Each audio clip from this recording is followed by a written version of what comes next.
Bonjour, je m'appelle Grégoire, je suis le propriétaire de la marque Mulbar, la marque de nutrition sportive.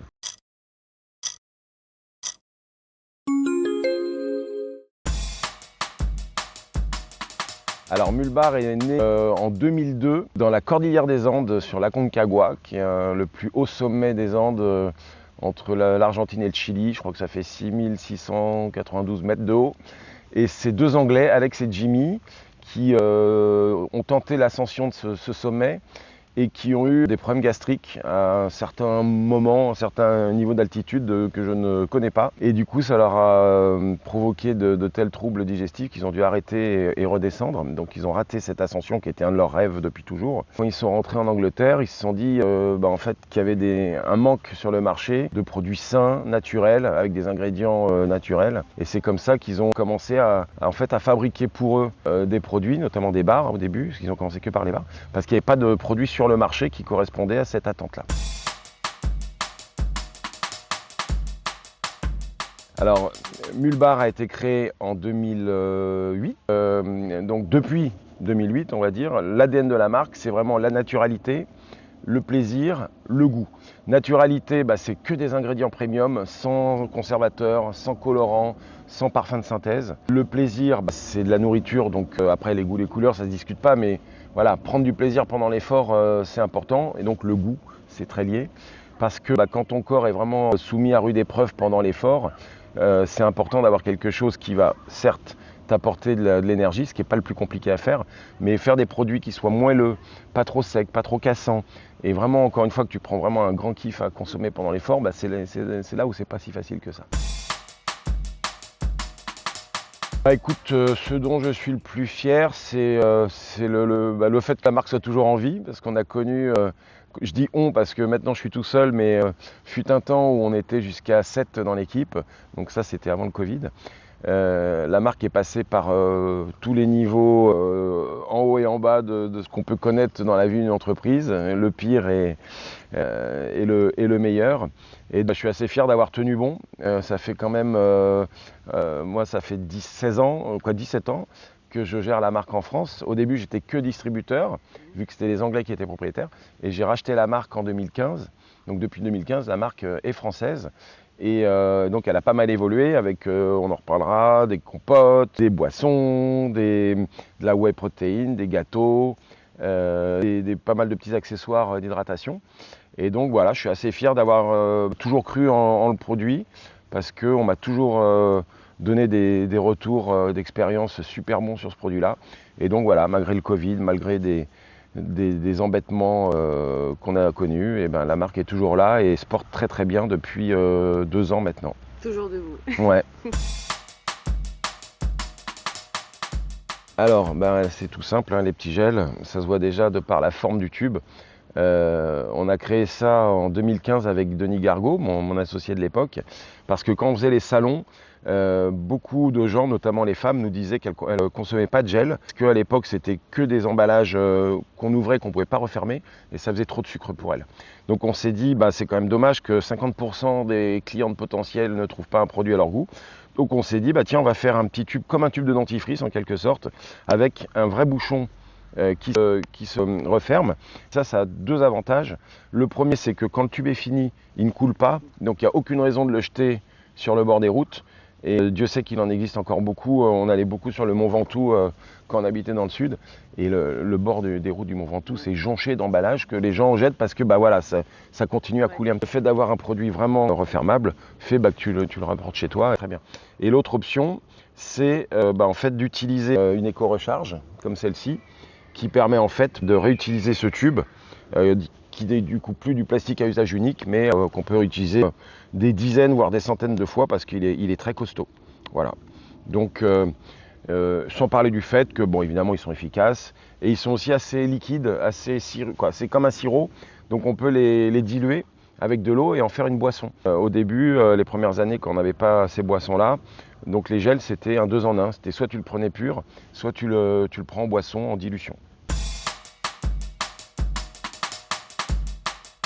Moi j'ai toujours dit que faire des produits qui apportent de l'énergie, c'est pas très compliqué. Parce qu'en gros tu mets des glucides, niveau de glucides selon le taux que tu veux avoir dans ton produit, sachant qu'un sportif, alors selon les sports, va consommer entre 40 grammes par heure de glucides et 120 grammes. Alors, ça fait quand même un gros écart. Mais voilà, entre un gros costaud de 120 kg et puis une petite nana de 49, c'est pas du tout les mêmes besoins. Et selon les sports aussi, c'est pas les mêmes besoins. Un triathlète va avoir besoin de beaucoup plus d'énergie pour un Ironman parce que ça turbine pendant 8 heures. Alors que sur du trail, par exemple, tu as des phases beaucoup plus compliquées que d'autres, où tu as des phases de marche, où tu peux du coup un peu plus récupérer. Et moi, je trouve que la différenciation, en tout cas, se fait par le goût, encore une fois, par la texture. La facilité de mâcher le produit. Tu as des barres qui sont très dures, notamment en hiver, où tu vas laisser un chicot parce que la barre est toute dure. Donc c'est quand même sympa d'avoir un produit très moelleux. Et c'est là où les mules barres sont assez reconnues parce que elles sont moelleuses. Donc tu dépenses pas plus d'énergie à la mastiquer, à la main. Et puis encore une fois, le wow effect, le nombre de fois où, et ça depuis 17 ans, je kiffe voir les gens goûter le produit et ouvrir des grands yeux en disant mais c'est bon, comme si c'était quelque chose d'anormal de faire un produit de nutrition sportive, mais qui soit en parallèle bon. Voilà. Donc moi je mise sur le plaisir et la qualité, donc encore une fois, de mâche, de digestion bien sûr, plus que l'apport en calories qui lui est très facile à faire. Eh bien écoute, les compotes sont nées d'un constat que les gens se détournaient de plus en plus des gels. Alors pour différentes raisons, soit parce qu'ils étaient trop sucrés, soit parce qu'ils étaient trop chimiques, soit parce que les emballages n'étaient pas pratiques, et alors que toutes les marques se battaient sur ce marché des gels. Et on a eu l'occasion de rencontrer un industriel qui nous a proposé de faire des purées de fruits, des compotes, sachant qu'à l'époque c'était quasiment inexistant sur le marché. Et ça reste assez peu courant parce que toutes les marques de nutrition ne font pas des compotes. Et l'avantage d'une compote, c'est que, donc bien sûr c'est refermable, donc tu peux la prendre en plusieurs fois, ce qui est quand même conseillé pour pas que ça fasse trop de sucre d'un coup. Mais surtout, c'est beaucoup plus fruité, un petit peu plus texturé qu'un gel. Un gel, c'est très sirupeux, ça sent quand même beaucoup le goût sucré, que tu vas moins sentir dans une compote parce que grosso modo, tu as 50% de sucre et 50% de fruits. Donc il va y avoir, par exemple là j'ai pris au hasard orange, carotte, citron.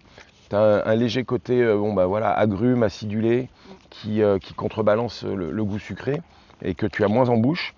Et encore une fois, en termes de plaisir, moi je trouve, et c'est ce qui ressort, c'est beaucoup plus sympa de manger une compote qu'un gel. Alors ça, c'est ma petite fierté de fin 2025. Donc les compléments alimentaires, c'est une des dernières créations qui date de septembre 2025. C'est un projet que j'avais dans les valises depuis plus de 2 ans, mais qui était assez compliqué pour moi parce que il y a énormément de fournisseurs sur le marché, il y a énormément de produits et je voulais vraiment m'assurer d'avoir ce qui se faisait le mieux. Donc j'ai eu la chance de rencontrer grâce à LinkedIn un jeune pharmacien qui m'a proposé son aide avec sa chérie et tous les deux m'ont vraiment aidé à identifier le bon fabricant et surtout les bons produits. Donc on a lancé du magnésium, des oméga 3, du collagène et de l'acérola vitamine C. Et là où je suis très fier, c'est que en plus du fait que les produits soient vraiment au top au niveau ingrédients et composition, on est une des seules marques à faire des petites boîtes comme ça en carton et en bioplastique. Donc ça c'est dérivé de la canne à sucre, ce qui fait que ce que tu vois là, en fait c'est compostable. Tu peux vraiment le mettre au compost, il n'y a aucun résidu pour l'environnement. Et ça c'est vraiment génial. En fait j'ai lancé les compléments alimentaires parce que dans ma gamme je trouve que ça manquait, notamment pour la période un peu hors saison. La nutrition sportive c'est de avril à novembre, là où il y a les courses, que ce soit les marathons, les courses vélo. Après les mois d'hiver, il y a beaucoup moins de courses parce que météo oblige en France. Et c'est aussi du coup une période où les gens sont un peu plus carencés, ont besoin d'apports justement en magnésium, en oméga 3, en vitamine C, en collagène. Donc c'était un moyen de remplir en quelque sorte ce trou où les autres produits se vendaient un peu moins bien. Et puis surtout d'offrir une proposition additionnelle à ma gamme que je n'avais pas sur des segments qui sont en très forte croissance. Le collagène est en pleine explosion, les oméga 3, le magnésium, c'est vraiment les 4 produits qui sont utilisés par les sportifs. On m'avait proposé évidemment plein d'autres produits, mais je trouvais que ça n'avait pas de relation avec le monde du sport. Tu vois, bien dormir la nuit, avoir des cheveux plus toniques ou des ongles plus durs. Bon, bah non, il fallait que ça reste dans l'ADN du sport et de Mulbar. Et donc, c'est vraiment les 4 produits qui sont le plus demandés par les sportifs.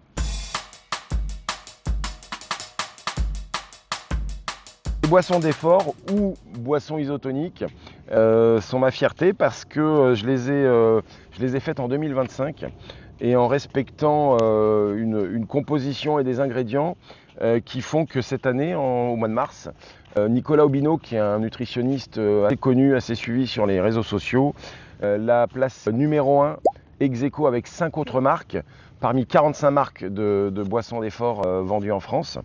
Et donc, et également deuxième en rapport qualité-prix derrière Decathlon.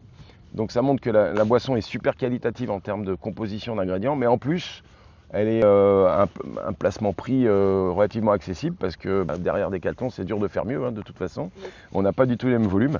Et donc voilà, cette boisson, c'est une boisson qui se utilise à partir d'1h30 d'effort. En dessous d'1h30, il faut plutôt aller sur des boissons d'hydratation. Donc celles-ci qui sont vraiment, elles, que chargées en sels minéraux et en vitamines, alors que dans une boisson d'effort, tu as en plus des glucides qui vont t'apporter de l'énergie pendant l'effort.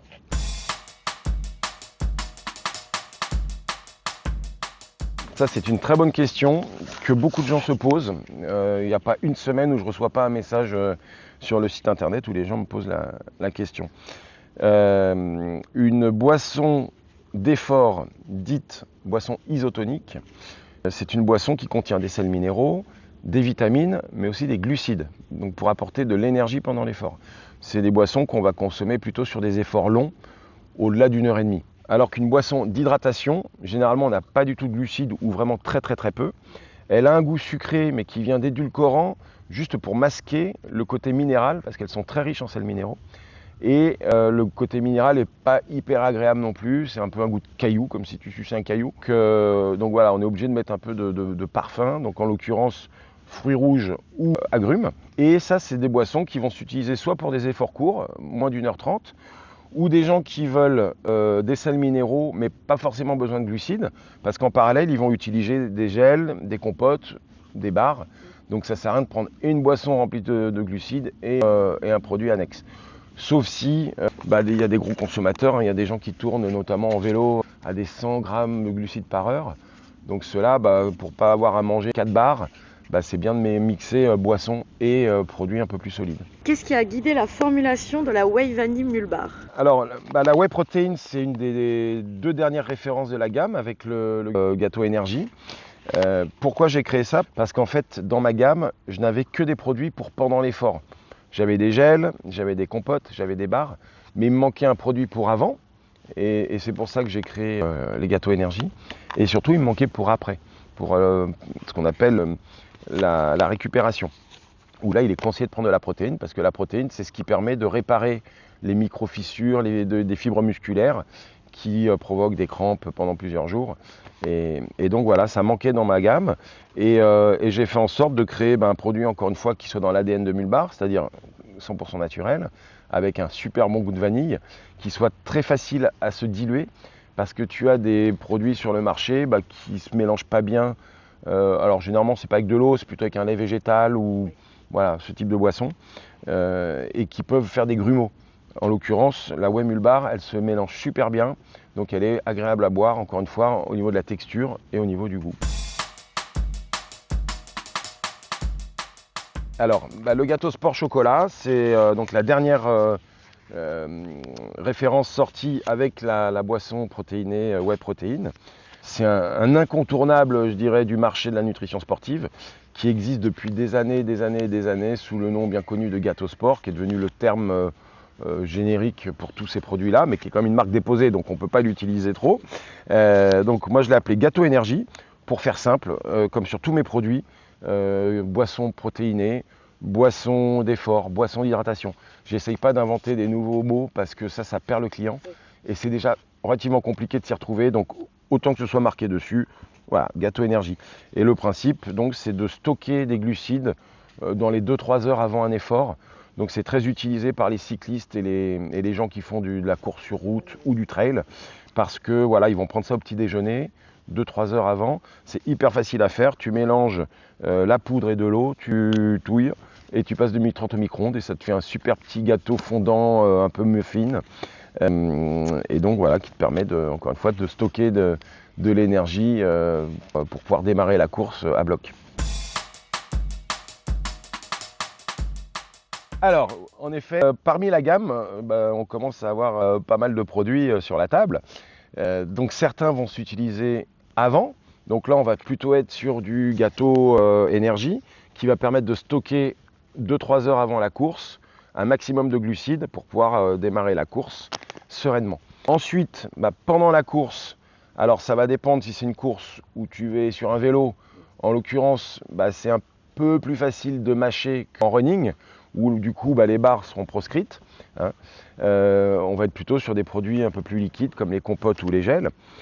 Mais voilà, si tu joues au tennis et que tu tournes tous les 2 jeux, là tu peux avoir une barre et que tu croques et que tu vas manger en 3 fois à peu près à raison d'un produit par heure. Que ce soit les compotes, les gels, les barres, on est à peu près sur un produit par heure. Donc c'est vraiment le type d'effort et la facilité d'utiliser ses mains ou de pouvoir mâcher qui va faire que tu vas utiliser plutôt du solide ou du liquide. Donc ensuite, il y a les boissons qui, elles, sont le complément de tous ces produits-là parce qu'il faut bien s'hydrater, notamment compenser les pertes de sels minéraux liées à la transpiration. Et c'est ça qui provoque la fatigue, c'est ça qui provoque des crampes.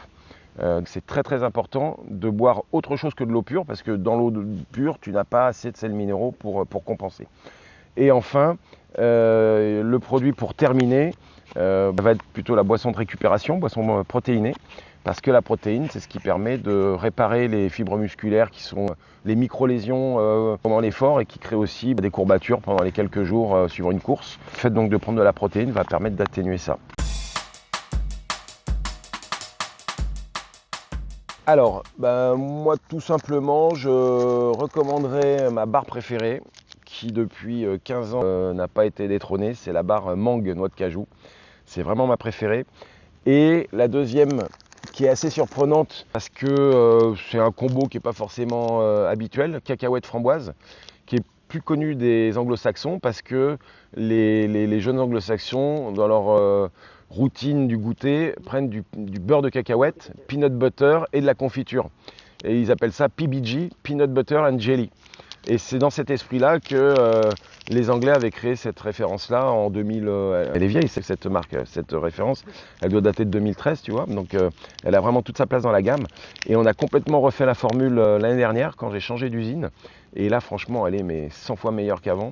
Elle était déjà bonne, mais là, c'est une tuerie. Donc n'hésitez pas à essayer ce parfum un petit peu moins classique que certains. Mais vraiment, c'est une super découverte. Oui, il y a toujours des nouveaux projets parce que le marché est en très forte croissance, la marque se porte très bien, donc il faut innover, il faut apporter aux gens des réponses à leurs besoins. Et par exemple, ce qui va sortir dans moins d'un mois, si tout se passe bien, c'est la version dose unitaire de cette boisson protéinée. Comme je l'ai fait sur les boissons d'effort et boissons d'hydratation, j'ai fait des petites doses, alors qui au début avaient plutôt vocation pour être des échantillons, pour que les gens puissent tester la boisson avant d'acheter un gros paquet qui coûte un peu plus cher. Et en fait, ça a trouvé son marché parce qu'il y a plein de gens qui préfèrent la praticité de la dose unitaire parce qu'ils peuvent mettre ça dans leur maillot pour, par exemple, un cycliste, il va faire ses 100 km et puis ça lui permet pour le retour de mettre ça dans un bidon et puis de se refaire ces 2 bidons. Donc en fait, voilà, au début c'était juste un petit format d'essai et c'est devenu une vraie référence sur le catalogue et qui marche très bien. Donc j'ai la même demande en fait de gens qui, avant d'acheter un gros paquet de whey, préfèrent en acheter une et puis voir si ça leur plaît vraiment. Donc ça va être fait là d'ici le début de l'été. Et je travaille sur une boisson qu'on appelle une boisson d'attente ou pré-workout, qui est un terme très à la mode en ce moment et qui est un segment qui cartonne, notamment avec des sports comme le crossfit ou ces sports d'Irox et compagnie. Pas évident parce qu'encore une fois, il faut à la fois trouver designer une boisson qui va être super bien dosée en termes d'ingrédients, mais aussi très bonne, qui puisse faire la différence avec le reste. Parce que si c'est pour faire la même chose que les autres, ça n'a aucun intérêt et c'est pas ça l'esprit Mulbar. Ben oui, mais ça c'est confidentiel, donc je ne vais pas pouvoir en parler, mais ça se passera plutôt du côté des compléments alimentaires. Alors oui, en effet, il y a un produit que je souhaite vraiment mettre en avant parce que ça a été vraiment l'invention Mulbar. C'est nos fameuses éco-recharges de gel avec leurs petites fioles en silicone.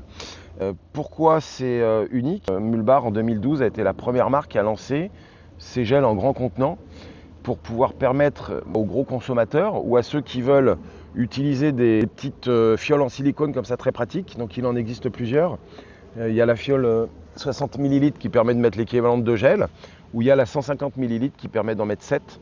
Donc par exemple sur un Ironman, plutôt que de partir avec 7 tubes de gel dans les poches qu'il faut gérer, donc c'est-à-dire ne pas les jeter par terre et les rapporter à la maison, bah, là tu n'as qu'une seule petite gourde et c'est très pratique. Tu peux aussi, comme c'est le cas ici, mettre un seul gel et un peu d'eau pour le rendre vraiment très liquide, ce qu'on appelle un hydrogel, et faire en sorte que ça passe encore mieux quand tu es à l'effort et que tu as la bouche un peu pâteuse. Voilà, tu vois, ce produit-là, il est très liquide. Donc voilà, c'est comme un sirop peu dilué. L'avantage de ces recharges, en fait, c'est de réduire les emballages plastiques. Là, dans une recharge, tu as l'équivalent de 12 tubes comme ça. Donc on voit bien que ça fait quand même moins de produits, même si ces tubes sont réutilisables, parce qu'on peut les remplir aussi. Donc ils ont une durée de vie bien plus longue qu'un tube d'une marque concurrente à usage unique et qu'on va jeter tout de suite. Et l'autre avantage de ça, en fait, c'est que de par le fait qu'il y ait moins d'emballage et que ces emballages coûtent relativement cher, une gourde de 12 gels va coûter 33% moins cher que l'achat de 12 gels individuels. Donc il y a un côté écologique. Bon bah ok, c'est du plastique, c'est du PET, mais ça c'est complètement recyclable. Donc on va dire que c'est quand même mieux que rien. Et puis donc c'est économique parce que c'est quand même 33% moins cher que des tubes achetés à l'unité. En fait, ce qui est rigolo, c'est que Mulbar, c'est une marque de nutrition sportive qui propose depuis 2008 des produits à consommer, donc de l'alimentation, donc des gels, des barres. Mais on s'est aperçu avec la création des éco-recharges qu'il fallait des contenants pour transporter les gels. Et donc c'est comme ça qu'on a inventé en 2012 la petite fiole en silicone de 60 ml. Et puis pour les gros consommateurs qui trouvaient que ça c'était trop petit, on a créé la 150 ml. Et puis au moment où j'ai créé les boissons d'hydratation et d'effort, on m'a demandé des gourdes. Donc j'ai créé la gourde de 250 ml qui arrive la semaine prochaine. J'ai créé la gourde de 500 ml pour encore une fois les gros consommateurs et qui est en pleine explosion en termes de vente, notamment sur les marathons parce que les organisateurs n'ont plus le droit d'utiliser des bouteilles en plastique ou des gobelets en carton. Donc tu dois venir sur un marathon avec tes contenants. Alors le message que je souhaite adresser à l'ensemble des sportifs, pas que à la communauté Mulbar, c'est surtout de bien regarder les ingrédients. Les gens le font de plus en plus dans leur alimentation de tous les jours au supermarché. Il faut le faire également sur la nutrition sportive et bannir tout ce qui est ultra transformé avec des quelque chose, avec des conservateurs, avec des colorants. En gros, dès qu'il y a un ingrédient qui n'est pas dans votre vocabulaire de tous les jours, vous le zappez parce que ça veut dire qu'en gros, c'est pas quelque chose de très bon et de très naturel. Voilà, regardez les étiquettes, comparez et puis surtout faites-vous plaisir. Testez. Très important aussi de tester l'alimentation lors des entraînements parce que tout le monde n'a pas les mêmes digestions, n'a pas les mêmes goûts, les mêmes besoins de sucre. Donc tout ça, ça se prépare. C'est pas le jour de la course qu'on va se dire tiens, je vais acheter 8 gels parce qu'on me dit qu'il en faut 8. Généralement, si tu consommes 8 gels sur ton premier marathon, ça risque de très mal se passer parce que tu vas avoir des apports en sucre bien trop importants. Surtout si c'est pas pris au bon moment et c'est le meilleur moyen d'avoir les jambes en coton et puis de se prendre le fameux mur au 35e kilomètre qui fait que ton marathon il est gâché. Alors comment je fais pour gérer Mulbar tout seul? Déjà j'ai la chance de maîtriser la marque depuis de nombreuses années, donc ça permet d'aller un peu plus vite et surtout j'ai aussi la chance d'être pas mal entouré. Alors j'ai quelques freelances qui m'aident pour la partie CRM. J'ai une stagiaire en or qui m'aide pour la partie montage vidéo, réseaux sociaux. Et j'ai la chance d'avoir un programme ambassadeur avec un peu plus de 500 ambassadeurs. Certains sont vraiment ultra motivés pour m'aider à faire connaître la marque, à la développer. Donc ils peuvent participer à des tests avant que les produits sortent. Ils nous font des petites vidéos régulièrement pour faire briller la marque sur les réseaux sociaux, parce que c'est de plus en plus important. Et donc je les remercie vivement. En échange de ça, ils ont 20% de réduction sur la gamme. Et puis surtout, à chaque fois qu'une vente se fait avec leur code perso, ils gagnent 10% de commission sur la vente.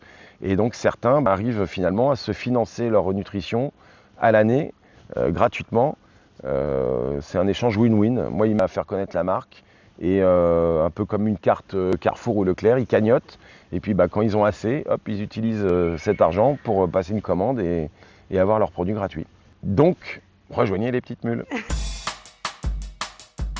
La mule bar, tout simplement parce que en anglais, mule bar, c'est la barre de la mule ou du mulet. La mule, c'est le croisement entre une jument et un âne. Donc en fait, c'est un animal qui a été créé par l'homme pour être à la fois endurant et docile. C'est l'animal le plus endurant sur la planète. C'est celui qu'on utilise partout dans le monde pour les treks, notamment sur la Concagua, où les deux Anglais qui ont créé la marque, Alex et Jimmy, ont eu l'idée de créer leur première barre fait maison. Et donc, quand ils ont eu besoin de trouver un nom et un logo, ils ont pensé donc à cette mule qu'ils avaient utilisée pour l'ascension, pour porter leur matériel d'un camp de base à l'autre. Et d'ailleurs, sur la Concagua, le premier camp de base, ou le deuxième, je ne sais plus, s'appelle Plaza de Mulas, donc la place des mules. Et ça, c'est pareil. Alors, il n'y a que deux endroits où on utilise d'autres animaux, parce que c'est le désert, où là, on utilise plutôt des dromadaires ou des chameaux. Ou bien au Tibet, ils utilisent des yaks, parce que je pense que le yak est plus adapté à l'altitude qu'une petite mule qui a sûrement une capacité maximale d'altitude laquelle on la met en danger, donc c'est pas le but.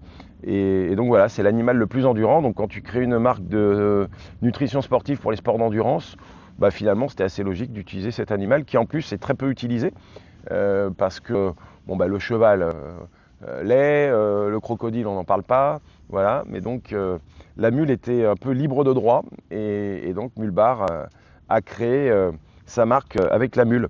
Et lorsqu'on a racheté la marque en 2015 avec mon associé Denis Gargaud, la mule n'était pas assez visible en fait sur l'ancien logo. Elle était même subliminale. Certains la voyaient vraiment pas.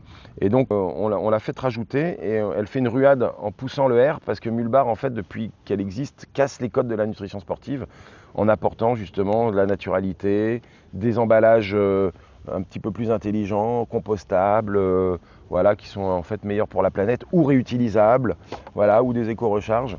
Donc voilà, c'est un animal endurant mais qui casse les codes du marché. Donc la marque en fait maintenant on la trouve essentiellement sur internet. C'est à peu près 90% de mes ventes sont faites en ligne pour plein de raisons. La première c'est comme je suis tout seul, j'ai plus les ressources humaines pour contacter les magasins, pour faire les réassorts, ça prend relativement beaucoup de temps. Et puis surtout le sort a fait que le Covid a décidé de changer complètement la donne. Avant le Covid, la marque était présente dans 450 magasins en France et dans 20 pays. Et après le Covid, il ne restait plus qu'une cinquantaine de magasins et juste un pays. Parce que les frais de port avaient tellement explosé que ça valait plus le coup d'envoyer ces petites gourdes-là ou les bars à l'autre bout de la planète. Donc on s'est recentré sur la France. Et puis quand j'ai dû passer par la case liquidation et que je suis reparti tout seul, je me suis dit que c'était le bon moment pour redigitaliser la marque à fond. Donc il y a eu un premier site et puis un second il y a quelques semaines qui fait vraiment des miracles et qui permet du coup de pouvoir gérer la marque tout seul parce que tout se fait automatiquement en ligne, en digital et c'est génial. Et l'autre avantage de vendre en ligne, c'est que 100% de la gamme est disponible, alors qu'en magasin, tu n'as jamais 100% de la gamme. Il manquera toujours des références de bars, des compotes, des boissons. Personne ne fait 100% de la gamme. Et moi, j'ai des clients qui sont quand même relativement fidèles à la marque et qui sont vraiment très attachés à avoir leur bar, leur compote, leur gel, leur boisson. Et donc, le seul moyen, c'est de l'acheter en ligne parce que tout est dispo. Alors oui, j'ai un petit cadeau pour ceux qui ont envie de tester la marque Mulbar. C'est un code promo qui permet d'avoir la première livraison offerte. Ce code promo, c'est Free Ship, F-R-E-E-S-H-I-P. Et donc ça permet d'avoir la livraison offerte en point relais ou en shop-to-shop, qui est le Chronopost point relais. Et donc voilà, ça permet d'essayer la gamme avec quelques produits. Écoute, merci pour cette interview Bah, merci à toi, Grégoire. et vive le sport!